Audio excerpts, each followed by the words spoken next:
Kereta terakhir menuju pulang, berangkat dari peron 7 tepat, ketika jam stasiun menunjukkan pukul 23:50 saat kota Tokyo mulai merapikan kelelahan hariannya dan lampu-lampu neon berubah menjadi cahaya yang lebih lembut. Udara musim dingin menyusup lewat celah mantel, membawa aroma logam rel dan sisa hujan yang belum sepenuhnya mengering. Di dalam gerbong, kursi-kursi hijau memantulkan cahaya lampu fluoresan yang pucat, sementara jendela memamerkan bayangan wajah-wajah asing yang bertumpuk dengan pantulan kota. Di antara mereka, ada seorang pria yang duduk tegak dengan tas kerja di pangkuannya, menatap ke depan tanpa benar-benar melihat apapun, seolah matanya menunggu sesuatu yang tertinggal di belakang hari ini. Ia baru saja menutup sebuah babak yang tak pernah ia tulis dengan berani, mengucapkan selamat tinggal pada pekerjaan yang selama 10 tahun menamainya sebagai rumah, namun tak pernah benar-benar memberinya tempat untuk pulang. Gerbong bergerak pelan, lalu semakin cepat, melewati terowongan yang berpendar, seperti kenangan yang datang dan pergi tanpa permisi.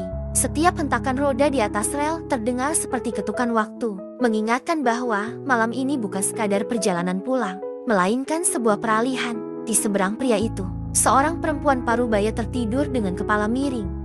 Napasnya teratur, jemarinya menggenggam kantong belanja dari toko diskon di sudut stasiun. Ada pula seorang mahasiswa dengan handphone besar, mengangguk mengikuti irama yang tak terdengar oleh siapapun selain dirinya. Mereka semua, tanpa saling mengenal, berbagi arah yang sama, pulang. Namun makna pulang bagi masing-masing berbeda, seperti kota yang menampilkan wajah berlainan tergantung jam dan sudut pandang. Saat kereta berhenti di sebuah stasiun kecil yang sepi, pintu terbuka dengan desis halus.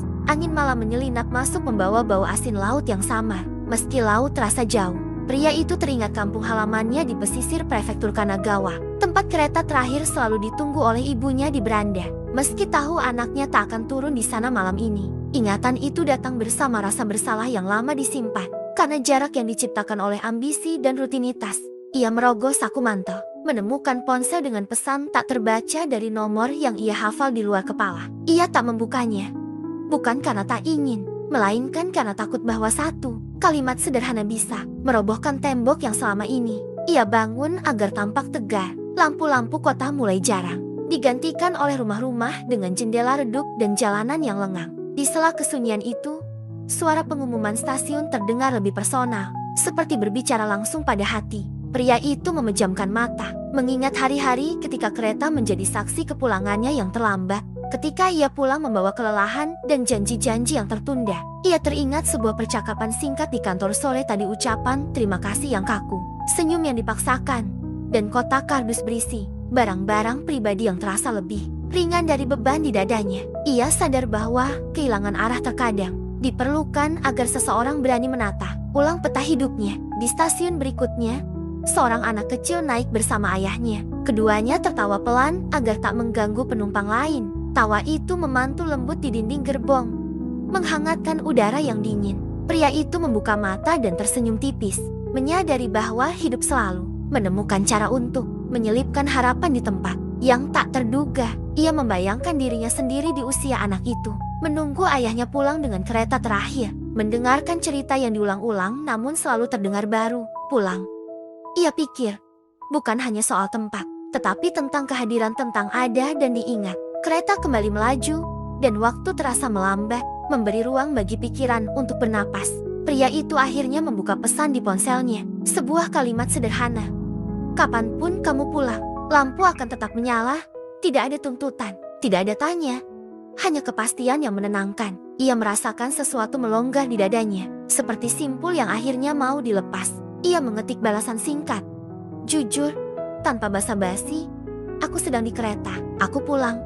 Jari-jarinya bergetar ringan saat menekan kirim, seolah keputusan itu adalah langkah pertama menuju versi dirinya yang lebih utuh.